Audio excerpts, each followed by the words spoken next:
Welcome back in, friends. That's Bill Colarulo. I am Rob Ellis hanging out with you. We are Sports Take. Please hit the like button if you could on this Tuesday. All right, so let's look at a couple of things here defensively, Bill. I know one of the things that frustrates Eagles fans is the quote-unquote lack of blitzing that the Eagles do in general. And this goes back to Jim Schwartz, and then, of course, it's followed up with Jonathan Gannon, and now it's Sean Desai. But the only problem is when they have blitzed, it has not gone particularly well. All right. So generally this year, I saw this from Paul Domowitch. You can check out Paul's great work on JAKIBSports.com. Opposing quarterbacks. When the Eagles blitz them, they have a 114.6 passer rating. Last year when the Eagles blitzed them, they had a 77.3 passer rating. So the blitz is not working well. You still have a defensive front that I think is tied for 8th in sacks at 34. They're still doing a pretty solid job. They're not as spectacular as they were last year, but they're solid. The blitz thing isn't the answer necessarily. And again, this is going to fly in the face of what Eagles fans want, but it's true. Well, let's just look at what Brock Purdy did against the blitz on Sunday. Yep. Philadelphia Eagles blitzed him on 10 dropbacks. He went 10 for 10. 213 yards and 3 touchdowns when blitzed. And one of the major issues with blitzing is you put your secondary usually on an island, and they haven't been good enough. Your corners have to be able to play better. If you're going to bring more than 4 guys, well, that puts less guys on the back end, and the corners haven't been good enough to withhold these receivers and these tight ends in the middle of that field. So it's not the NFL of old, man. And I know everybody wants the blitz. We talked about Seth Joyner earlier. We love those gangrene years where they blitzed a ton, but it's just not the reality of today's NFL. And you saw what Brock Purdy was able to do. Yeah, and if you're going to do that, if you're going to, first of all, you do that if you have you do that if you have a defensive line that you don't feel like is capable of getting home. You also do it if you have a great deal of trust in your guys being in zero coverage, where it's just them one-on-one. I don't particularly like any of these matchups with the Eagles defensive backs and Deebo Samuel and Brandon Ayuk and, potentially George Kittle, whatever. I don't think that that's the case. So, that's one thing to look at. The other trend, and you mentioned it, the one thing you could hang your hat on defensively was, hey, the Eagles were stopping the run. Plain and simple. They were number 1 in the league. You weren't running on them. You're going to make teams one-dimensional. Last 3 games, Kansas City, $168, Buffalo, 173, San Francisco, 136. If that continues to, and now they're still only 5th because they were so dominant early in the year, but it's trending the wrong way against the run. If that trend continues, and Tony Pollard's run the ball okay, he hasn't been great. They've run the ball okay, Dallas. But if that trend continues, man, considering the struggles they have against the pass, I don't really know what you hang your hat on here with this defense. Like, I don't know exactly what they are. Yeah, and you look at those last 3 games, I know a lot of people want to make the excuse that against Buffalo, 80 of those yards were Josh Allen, and that's true. But you saw what the Niners could do, and you saw what Pacheco and the Chiefs were able to do. And what we say a lot when we're watching the games is this team really struggles against the run when they're in their 4-man fronts. They need to be in a 5-man front to stop the run because the linebackers just weren't good enough to have to play multiple gaps. When they come out in a 5-man front, it lets the linebackers say, okay, we only have to worry about a single gap. And obviously the 5-down linemen are good enough to prevent the offensive line from getting to the second level, and these linebackers can make the stops on the run. But the issue there is, and you saw Kyle Shanahan do it, the moment the Eagles come out in a 5-man front to stop the run, well, now you have less people in coverage, and now they immediately go to the pass, and our secondary just hasn't been good enough. But this is very alarming to me that they're starting to also struggle against this rushing attack. Yeah. All right. So a couple other things. The tackling, obviously bad. Niners, 314 passing yards. They had 213 after the catch. So, and I get it. Deebo Samuel, McCaffrey, Kittle are going to do that against teams. That's who they are. Some of this, Some of this has to be taken with a grain of salt too. You understand that you're playing a very good team. As much as we don't like to do it, you tip your hat. Like, this is a really tough team to handle. However, 213 yards after the catch of 314 is totally unacceptable on a million levels. Like, that can't ever happen again. Odds are you're losing every game you play if that's the case. And that's just something I don't think there's any excuse for. You're in the NFL. You know how to tackle. And you mentioned I had Seth Joyner on my show last night, and I asked him about it because he did have that quote about Slay, and then Slay responded. And I loved what Seth Joyner said. He said, tackling is an attitude. It's your desire to want to bring that player to the ground, and there's nothing more. So the fact that this team came out in what a lot of us were billing as the biggest game of the season and tackled that poorly was alarming. But I don't think that's something that can't be fixed. These guys know how to tackle. They didn't get to the NFL not being able to tackle. It's just a simple desire, and it just wasn't there on Sunday. Yeah, the 1-2 wasn't there. Sean Desai speaking now, doing a lot of it's me. You know, I got to do a better job, play calling. I got to put them in a better position. A lot of Andy Reid stuff. Yeah. Which, you know, of course, he's going to fall on the sword. You know, no surprise there. But if he says anything of note, I'll pass it along. I'll let you know, what he says. You brought up Morrow. Look, this was a tough one for him. A guy who's played solid for them this year, but this was a tough one. 151 yards after catches he gave up. He gave up 6 catches for $175. He shouldn't be put in that position. Unfortunately, he was put in that position because of some of the injuries and the Eagles' repeated lack of valuing that position. So Morrow's out there trying to do things that he probably isn't capable of. And it was about as poor a linebacker performance, as you could have across the board, him being in front of the line. Yeah, and I saw that stat about the yards after catch, and a lot of it does fall on Morrow, but there were a lot of other players on that defense he wasn't alone, who had opportunities to make the tackle after Morrow missed it, and they just wanted no parts of Deebo Samuel. That's what just surprised me so much is, look, I get it. Sometimes we as fans and analysts will blow up some of the trash talk and the matchups. A lot of these guys are friends. We know A.J. Brown and Deebo Samuel are friends, but when Deebo calls one of your teammates trash, it backs it up, doesn't back down from those comments, and then comes out and you let him do what he did in that game. I just found that shocking that these guys didn't want to have an opportunity. You look back, I talked about some of the gangrene years with Seth Joyner. No way a player was coming in to Veteran Stadium talking like that and not expecting to get a big hit against him. Yeah. And in fact, if anything, the Niners, even beyond the whistle with the Greenlaw play, which resulted in all the mayhem with Big Dom, et cetera, showed a little bit more edge. And I just think, collectively, whether this was look, the other thing that we do have to factor in, and it's, again, this is not excuses. This is just reality. You're in the third, or depending on how you look at it, if you want to count the first Dallas game, but you had the Dallas game, the bye, Kansas City, Buffalo, whatever. You're in the 5th leg of either a 6 or 7 game stretch that's nasty. You went to overtime the previous week. You may not quite have your legs, but the problem with that is, Bill, that line of thinking may be legit. You still got Dallas this week coming off 10 days, and you just had an incredibly physical game against the Niners. So, how do you respond to that physically, in Dallas? The NFL did not do the Eagles any favors with this schedule. It wasn't just the matchups. We all knew this was going to be a tough few games, but the way it lined up on the schedule, getting the Niners on 10 days rest, the Cowboys on 10 days rest. Now they just flexed them out to a Monday night against Seattle. But look, you can't make excuses in this league. You got to find ways to win, but it was definitely concerning. And you talk about the missed tackles. What I found most alarming has been this defense on 3rd down, Rob. I mean, to be a good team in the league, you have to be able to extend drives on offense on 3rd down. They've done that. As much as we want to get on Brian Johnson, have one of the best 3rd down offenses in the league. Yep. But you have to be able to get off the field on 3rd down on defense. And the Philadelphia Eagles are now the worst 3rd down defense in the entire league. Yep. And this is a Super Bowl desired team. You want to win a championship, and you have the worst 3rd down defense. That I find really alarming. Yeah, they're 32nd in the NFL at 47%, which is, last in the league. It's unbelievable. Here's the other troubling numbers too, Bill.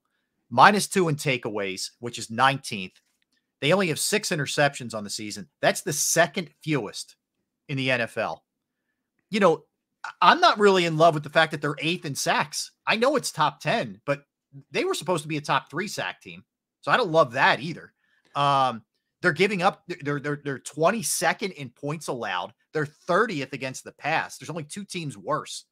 And they're not, you know, they're 5th against the run, but that's starting to go the wrong way really, really fast. Like we can call it like it is. This isn't a very good defense, period, anywhere. And that's why I've been saying it's not just one game. We're not overreacting to one game. This is now 12 games where you're able to look at these statistics. And last year, say what you will about Jonathan Gannon and that defense, they were a +8 in the turnover differential, -2. And you look at the San Francisco 49ers, they were +11 coming in. The Dallas Cowboys +8 now coming in on Sunday night. Good teams are usually on the positive of the turnover differential. And I like to talk about 3 keys to every game. And it's always the turnover differential, third down, and red zone. Well, we just talked about how bad they've been in the turnover differential. We just talked about how bad this defense has been on third down. Well, they're also in the bottom of the league in red zone defense. Yep. So 3 really alarming categories for our defense to be in the bottom of the league in. And just to take it a step further with the third down thing, they've given up 13 third down touchdown passes, which is the worst in football also. So it doesn't matter, you know, what the yardage is, what the percentage is. That's passing touchdowns, by the way. So it's not like, oh, well, some team's converting a 3rd and inches. No, I mean, they're getting beat in any number of ways, whether it's up front or whether it's in the secondary or whatever, which speaks to everybody. It speaks to the quarterback has too much time. It speaks to putting teams in manageable third downs. It speaks to the Eagles defensive backs not being able to hold their water and, you know, and cover guys. So what you're doing in turn, Bill, is you're asking your offense each and every week to get into the 30s, which, you know, is not a totally unreasonable request, but it's going to be hard against some of these teams that are really good defensively. I mean, look, they get Dallas this week. You know, I mean, Dallas going into this game is 4th in points allowed, you know, in the NFL, and they're 1st in scoring. So you went from a Niners team that's almost great across the board numbers wise into a really good Cowboys team that's almost, and I know the Eagles beat them first time around. I get it, but still, I mean, like, this isn't going to cut it if these trends continue. You're going to lose again this week if these trends continue.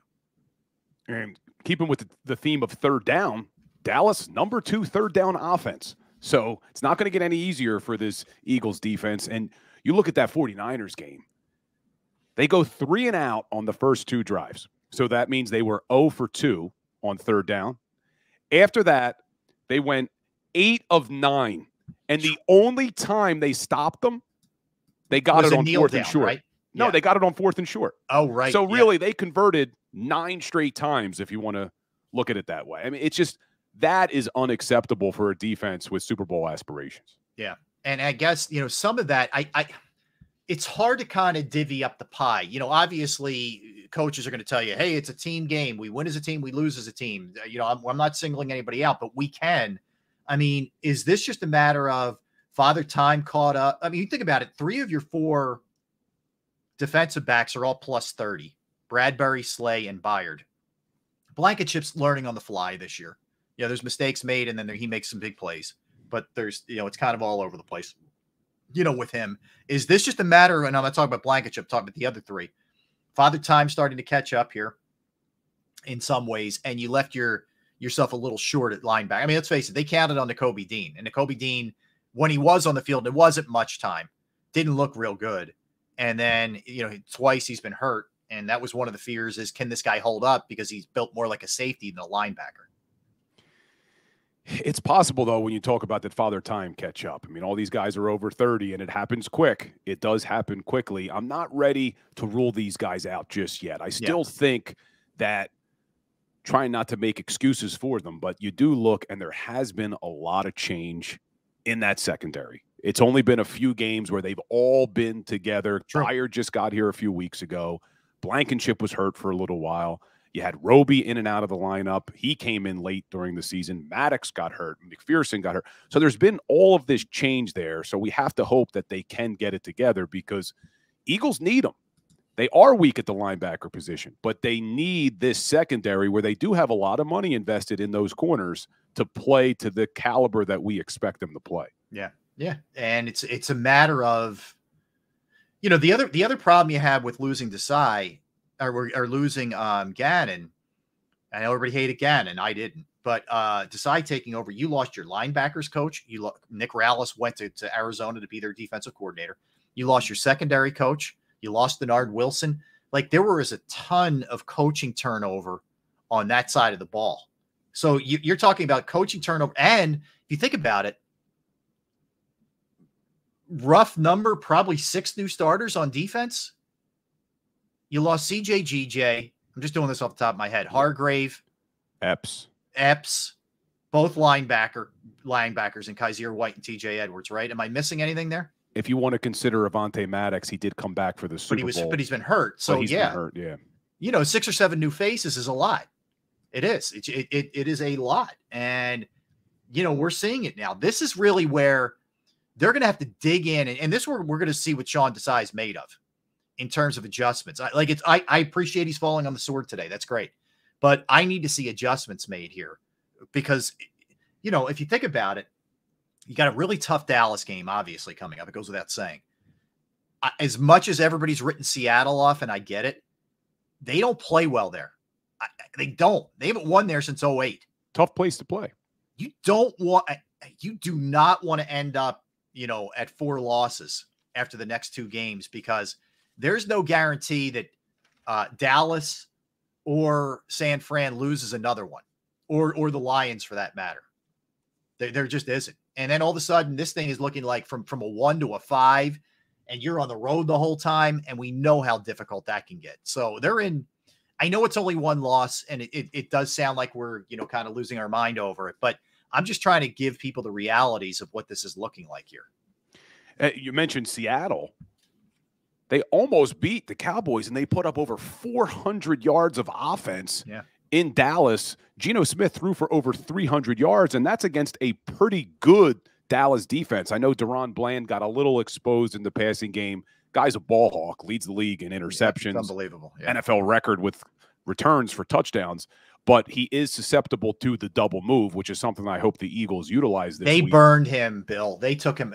DK Metcalf crushed him in that game Thursday night. Even the rookie, Jackson Smith-Njigba, had a good game, and they probably would have won the game if that damn touchdown didn't get overturned, which I'm still very surprised they overturned that one. But it is what it is. But, yeah, it doesn't get easier after this game. You have a Seattle Seahawks team in Seattle, not going to be easy to beat. But we were talking about Jonathan Gannon. I saw – Frank Gallo in the chat saying Gannon's better than Sean Desai. I do think some of it is personnel. I think a lot of it is personnel, but I was not as down on Gannon as a lot of people were. I know you weren't either. Right. And you look at some of these numbers, we're talking about how this Philadelphia Eagles defense this year is bottom of the league in passing yards against and all these stats. You look at that defense last year, number 2 in yards against, number 1 passing defense in the entire NFL. Obviously, number 1 in sacks, set a record with 70, but they led the league in a lot of categories. You're just not seeing it this year. No, you're not. Frank's right. Detroit does play Dallas, Frank, and you're right. Obviously, somebody's unless there's a tie, someone's going to win that one. Yeah, for sure. I think it's going to be Dallas, but we'll see. Point is, and I respect Detroit, but I don't put them on the same tier as the I don't Eagles. think they're there yet. I don't. Yeah, the 49ers and the Cowboys. It's the toughest game the Niners have is Baltimore, and that's a tough game. But that game's in San Fran, so that's going to be an interesting game for sure. Yeah, I don't think the Philadelphia Eagles really can afford to lose another game. I think maybe one, but definitely not more than that. It's going to be close because, I don't see the Niners. I know the Ravens are a good team. I just don't know if they lose another game in the regular season, this 49ers team, because it's at home. I mean, look, this week they have Seattle. Yep. Could that potentially be a tough game? They were so high for this game against the Philadelphia Eagles. Right. Had it circled since the NFC Championship. So do they have a little bit of a letdown against a division opponent? Maybe. Possible. But really, you look at their schedule, okay, worst case scenario for the Niners, they lose to the Ravens. That puts them at 13-4. Right. The Eagles, they could potentially afford to lose then one more, but they would lose the tiebreaker. Yeah, you can't have 4 because they would have the head-to-head. So it's not going to be easy. You assume Eagles beat the Giants twice and the Cardinals. And now you have these 2 tough road games coming up, the Cowboys and the Seahawks. So we will see. But, man, it could go a long way, not only for the standings, Rob, but for the psyche of this town, if they could just come out and play a complete game and beat the Cowboys. It really would. I agree. So let me real quick give you what the Niners have left. Home this Sunday. That's a 4:05 against Seattle. They're at Arizona. Then Christmas Day, that's the night game. The Eagles play the middle game on Christmas Day. That's the game against the Ravens. Tough one, no doubt. Then they go to Washington, and then they close it out against the Rams. I mean, I don't see any way there's more than one loss there. That's just me. I'll give you Dallas. It's Dallas' schedule, I think, is a little bit more challenging than the Niners the rest of the way. The Eagles this week. The game at Buffalo on December 17th. Yeah, we'll see. Buffalo's not out of it completely for the playoffs. Yeah, we'll see. At Miami, that's a tough game on Christmas Eve. For sure. Detroit home, December 30th, and then they close it out at Washington. Like, there's possibly 2 losses there, possibly. It's definitely tougher than what San Fran has. Yeah, I think it's going to be tough for them if they were to beat the Eagles on Sunday night to then have to go on the road to Buffalo, on the road to Miami, and expect to win all those games. So I agree with you. But, man, this is just such a big game. I did not think the San Francisco 49ers game was a must-win for the Eagles. But now, having lost that game, Sunday night, I think, is a must-win for this Philadelphia Eagles team. It does. On so many levels, Rob. But as we go through the schedule, you talked about the Niners, the Cowboys. We should probably look at the Lions as well because they still have a shot. So they're at Chicago this week. We saw them almost lose at home against the Chicago Bears a few weeks ago. They play a lot of tight ones, man. Like, yeah, they almost blew it to the Saints on They could have lost, this past Sunday very easily. So this was the schedule I thought looked the easiest a few weeks ago, but it's not as easy anymore. You got Chicago, who doesn't look bad with Justin Fields. That's in Chicago. Then they have a home game against the Broncos, who, before losing last week, 5 straight wins. They look like a pretty good team now. Everyone ruled them out after they gave up 70 against Miami, but that's not a guaranteed win for Detroit. Right.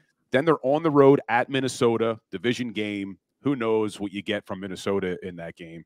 Then they're at Dallas, and then they finish their season home against Minnesota. So the team I'm really worried about is 49ers because you'd lose the tiebreaker. You control your destiny if you beat the Cowboys, and I don't see the Lions. I can see the Lions maybe losing 2 games. I could too. It is the Niners. It just feels like all roads lead to that. And I'm not – look, Dallas is really good, man. Dallas is really good. But in terms of seeding, I'm definitely more concerned with the Niners here. But the problem is if you lose Sunday to the Cowboys – then everything gets mucked up. We're talking about a 5 seed potentially. Yeah, absolutely. I mean, that becomes a whole different universe. And that was the great thing about last year was you got a chance to rest guys up. You got Jalen could rest his shoulder. It was one less game. You can't emphasize that enough that you have to win to get there. It's a big deal. This game is enormous. Last I checked, the Eagles were 3.5 point underdogs. But this is what the greatest thing about the NFL is, though, Rob. We're looking at the 49ers schedule saying that, they really shouldn't lose more than one. You never know, man. Right. You just never know. The 49ers could drop one that nobody was expecting. So things could happen. But, yeah, the Eagles can go a long way towards the 1 seed by beating Dallas on Sunday night. Yeah, you hope that's the case. That's for sure. All right, let's get a quickie in here, Bill. When we come back, we're going to ask the question, when it comes to Nick Sirianni or Sean Desai, or, we could keep going through this thing with Brian Johnson. Who's to blame for some of the issues that we're starting to see pop up? And I want to get back into, we didn't get a chance to get to it, but I want to get into, the question of where are some relatively high draft picks from this past draft? Where are they? So we'll dive into that, namely Nolan Smith and Keely Ringo. All right, we've got a lot to do between now and the end of the program. Don't go anywhere. He's Bill Colarulo. I am Rob Ellis. We are Sports Take, JAKIB Sports YouTube Network. Time to tell you about Jim Murray and Principal Financial Group, because knowing who to trust, knowing how to find that right person to invest your hard-earned money and savings can be hard. It can be hard. And I went through a bunch of people and never really got the satisfaction that I was looking for. But I found Jim Murray and Principal Financial Group, and they've been absolutely awesome. Whether it's retirement planning, 401k review, insurance review, if you have a small business, you're trying to get your employee benefits off the ground, it's another resource that Jim can help you with. He's also there to answer any questions that you may have regarding your account, or something else you'd like to see done, or questions that you have in general. I know I've entrusted my IRA, my 401k rollovers with Jim, and I couldn't be any happier. You will be also. Give him a call, 610-996-4751, 610-996-4751. You could also email him as well, Murray, Murray.Jim@principal.com. That's Murray.Jim@principal.com.